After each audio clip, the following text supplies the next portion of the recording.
میں آپ کو محبت کا تو بغیر کچھ لیے 190 ملین پاؤنڈ کا آپ کو میں کوئی فائدہ پہنچا دیتا ہوں اپنی وزارت کے ذریعے.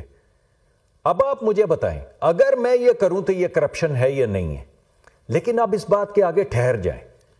اب آپ ایسا کریں کہ جب میں آپ کو 190 ملین پاؤنڈ 190 ملین پاؤنڈ کا فائدہ پہنچا دوں تو وہ جو آپ کی 8-10 کنال میں حویلی ہے جہاں پہ کروڑوں روپے کی ایک دکان انارکلی میں بکتی ہے, آپ وہ حویلی میرے نام کر دیں اس کے فوراً بعد.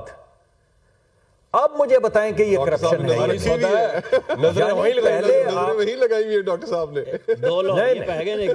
ابھی نہیں یہ بات بالکل ٹھیک ہے کہ میں آپ کو $250 ملین 190 ملین پاؤنڈ کا فائدہ دے دوں وزیر کے طور پہ, اور وہ وزیر اعظم ہے, تو یہ کرپشن نہیں. میں کروں گا تو کرپشن ہوگی. عمران خان کرے نیک آدمی تو پھر کوئی کرپشن نہیں ہے. واہ, وہ 450 کنال دے دیں ان کو عمران خان صاحب کو تحفے میں تو کوئی کرپشن نہیں. لیکن آپ کی اگر حویلی 8-10 کنال کی مجھے مل جائے تو وہ کرپشن ہے. تو آپ ذرا کوئی ایک انصاف کا ترازو لیں, اس کے اندر تولیں کہ ایک بندے نے دوسرے آدمی کو 190 ملین پاؤنڈ کا فائدہ لیا اور 450 کنال زمین لے لی, اور آج وہ ظفر صاحب, علی ظفر, جن کے والد اتنے بڑے آدمی تھے, آج وہ سیدھا منہ کر کے کہہ رہے ہیں کہ یہ کرپشن نہیں ہے.